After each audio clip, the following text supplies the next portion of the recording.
This is Niels on Dynasty. Please like, share, and subscribe. Buy some silver and some platinum. Be kind, helpful, and grateful. I've been training a new attack cat.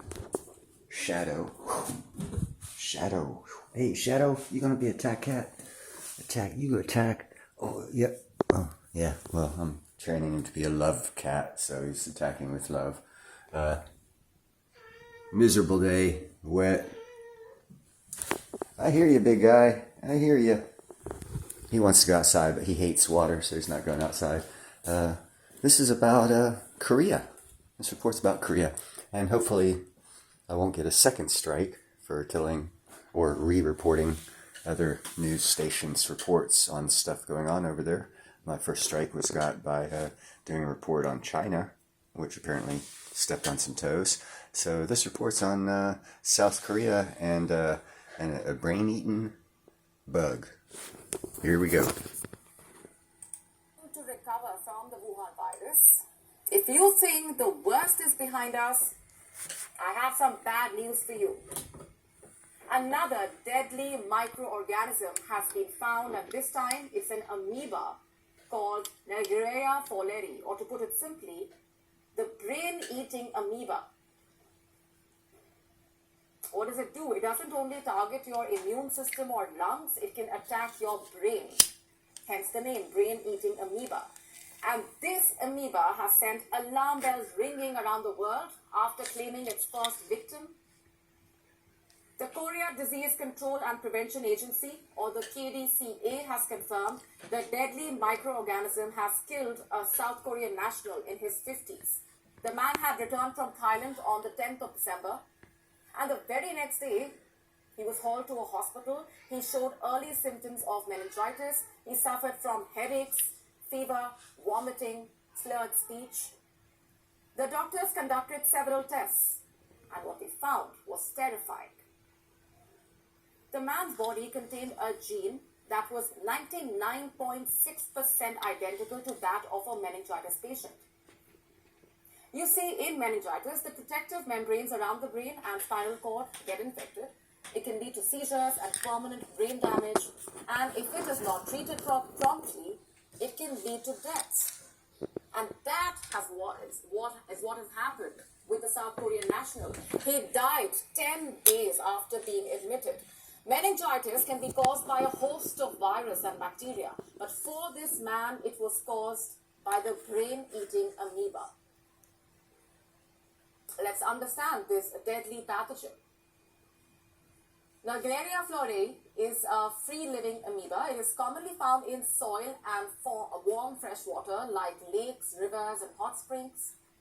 It can enter your body when you go swimming or diving and ingest contaminated water through your nose. It's a common assumption that freshwater bodies are free of harmful bacteria, but that is not always true. So you might want to think before diving headfirst into a river. Not just that, you can also get infected if you clean your nose with contaminated water.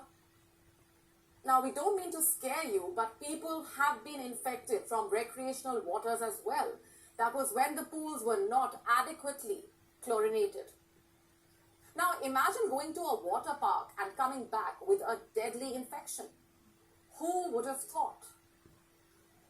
And what happens once it enters your body?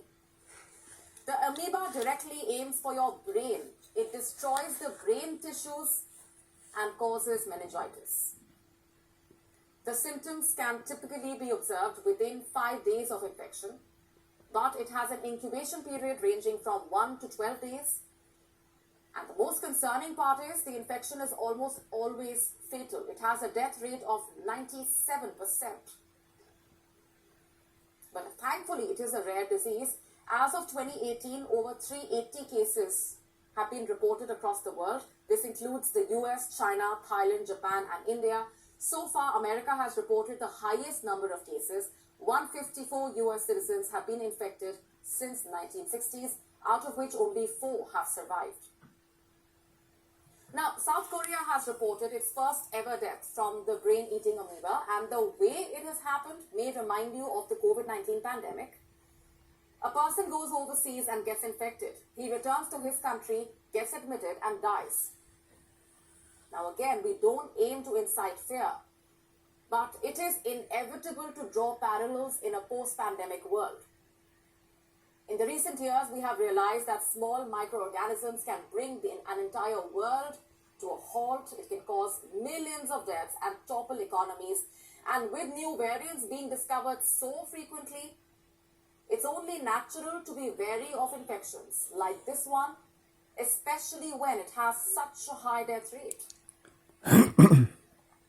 KDCA says the odds of human-to-human transmission of the amoeba are low, but it has still asked the local residents to take precautions.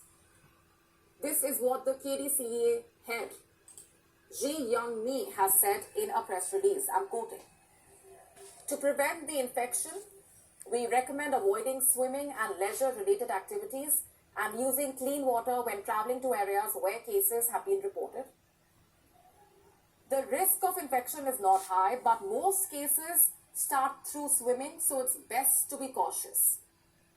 The infections are likely to occur in summer months as the amoeba thrives in higher temperatures.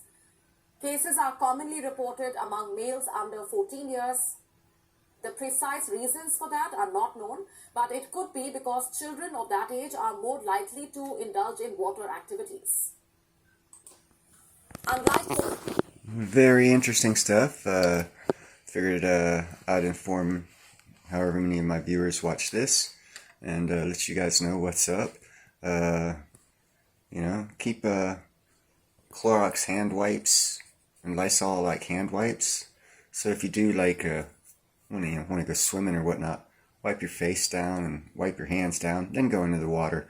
So that way anything that hits you will be dead. It might help for a little bit. I don't know. It's not like it's a disease that's prominent and you got a 1% chance of getting it if you go swimming this summer. Now, if people introduce it to the waters, you have another issue. If you go, to public swimming pools and they're under-chlorinating, talk to them before you go into those swimming pools. It takes care of the problem and it's not that hard to do. It's actually why we use chlorine, like the report said. But, just wanted to give you all a heads up and let you know what to look out for this summer and spring and fall, whenever it is you guys go out there, if at all. Have a good day.